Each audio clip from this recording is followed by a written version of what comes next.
السلام علیکم ورحمۃ اللہ نحمدہ و نصلی علی رسولہ الکریم اما بعد بسم اللہ الرحمن الرحیم۔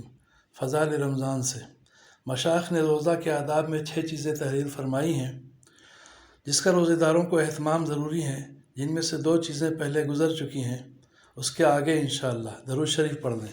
اللہم صلی علی محمد و علی آل محمد و بارک وسلم۔ تیسری چیز جس کا روزہ دار کو اہتمام ضروری ہے وہ کان کی حفاظت ہے۔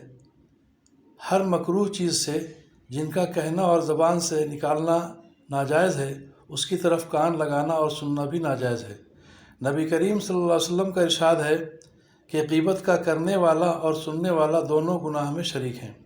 چوتھی چیز باقی اعضائے بدن مثلاً ہاتھ کا ناجائز چیز کے پکڑنے سے، پاؤں کا ناجائز چیز کی طرف چلنے سے روکنا، اور اسی طرح اور باقی اعضائے بدن کا، اسی طرح پیٹ کا افطار کے وقت مشتبہ چیز سے محفوظ رکھنا۔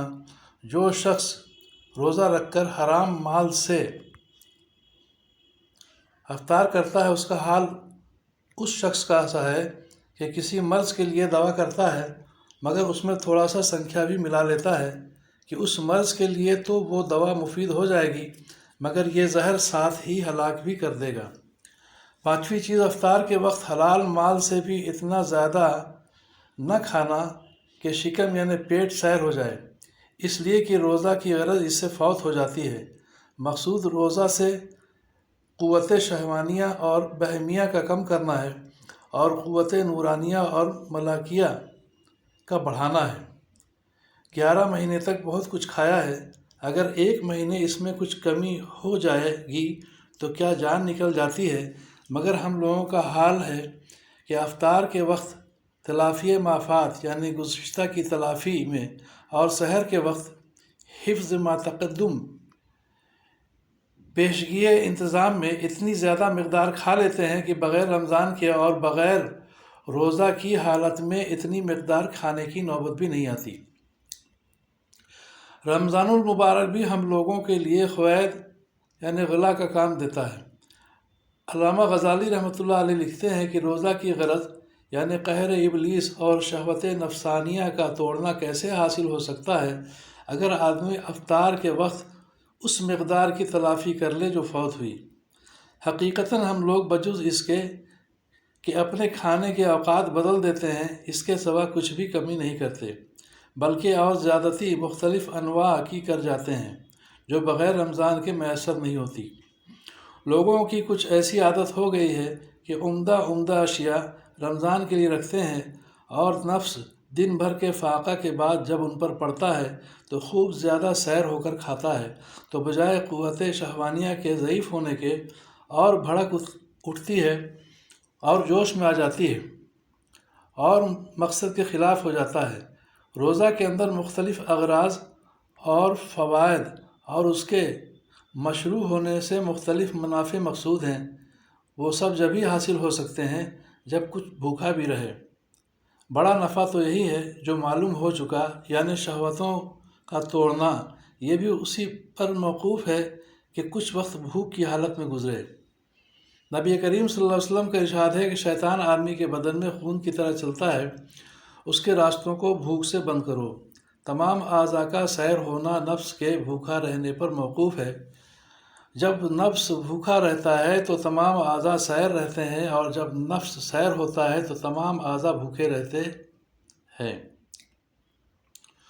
دوسری غرض روزہ سے فقراء کے ساتھ تشبہ اور ان کے حال پر نظر ہے، وہ بھی جبھی حاصل ہو سکتی ہے جب سحر میں معدہ کو دودھ جلیبی سے اتنا نہ بھر لے کہ شام تک بھوک ہی نہ لگے۔ فقراء کے ساتھ مشابہت جبھی ہو سکتی ہے جب کچھ وقت بھوک کی بےتابی کا بھی گزرے۔ بشر حافی رحمۃ اللہ علیہ کے پاس ایک شخص گئے، وہ سردی میں کانپ رہے تھے اور کپڑے پاس رکھے ہوئے تھے یعنی بدن سے اتار دیے تھے رکھے ہوئے تھے۔ انہوں نے پوچھا کہ یہ وقت کپڑے نکالنے کا ہے؟ فرمایا کہ فقراء بہت ہیں اور مجھ میں ان کی ہمدردی کی طاقت نہیں، اتنی ہمدردی کر لوں کہ میں بھی ان جیسا ہو جاؤں۔ مشائخ صوفیہ نے عامتاً اس پر تنبیہ فرمائی ہے اور فقہا نے بھی اس کی تصریح کی ہے۔ صاحب مراقی الفلاح رحمۃ اللہ علیہ لکھتے ہیں کہ سحور میں زیادتی نہ کرے، جیسے کہ متعین لوگوں کی عادت ہے کہ یہ غرض کو فوت کر دیتا ہے۔ علامہ طحطاوی رحمۃ اللہ علیہ اس کی شرح میں تحریر فرماتے ہیں کہ غرض کا مقصود یہ ہے کہ بھوک کی تلخی کچھ محسوس ہو تاکہ زیادتی ثواب کا ثواب ہو اور مساکین و فقراء پر ترس آ سکے۔ خود نبی کریم صلی اللہ علیہ وسلم کا ارشاد ہے کہ حق تعالیٰ شانہ کو کسی برتن کا بھرنا اس قدر ناپسند نہیں ہے جتنا کہ پیٹ کا پر ہونا ناپسند ہے۔ ایک جگہ حضور صلی اللہ علیہ وسلم کا ارشاد ہے کہ آدمی کے لیے چند لقمے کافی ہیں جن سے کمر سیدھی رہے۔ اگر کوئی شخص بالکل کھانے پر تل جاوے تو اس سے زیادہ نہیں کہ 1/3 پیٹ کھانے کے لیے رکھے اور 1/3 پینے کے لیے اور 1/3 خالی۔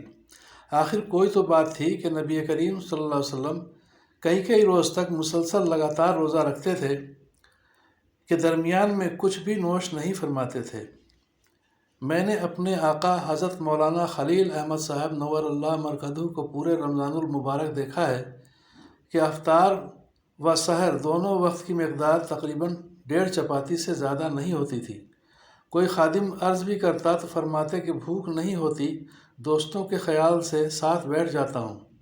اور اس سے بڑھ کر حضرت مولانا شاہ عبد الرحیم صاحب رائے رحمۃ اللہ علیہ کے متعلق سنا ہے کہ کئی دن مسلسل ایسے گزر جاتے تھے کہ تمام شب کی مقدار سحر و افطار بے دودھ کی چائے کے چند فنجان یعنی پیالی کے سوا کچھ نہ ہوتی تھی۔ ایک مرتبہ حضرت کے مخلص خادم حضرت مولانا شاہ عبد القادر صاحب نور اللہ مرقدہ نے لجاجت سے عرض کیا کہ ذوف بہت ہو جائے گا، حضرت کچھ تناول ہی نہیں فرماتے؟ تو حضرت نے فرمایا کہ الحمدللہ جنت کا لطف حاصل ہو رہا ہے۔ حق تعالیٰ ہم سیاکاروں کو بھی ان پاک ہستیوں کا اتباع نصیب فرماوے تو زہ نصیب۔ باقی آئندہ انشاءاللہ ویڈیو لمبی ہو جائے گی۔ اللہ تعالیٰ ہم سب کو سمجھ کے عمل کی توفیق نصیب فرمائے، آمین یا رب العالمین۔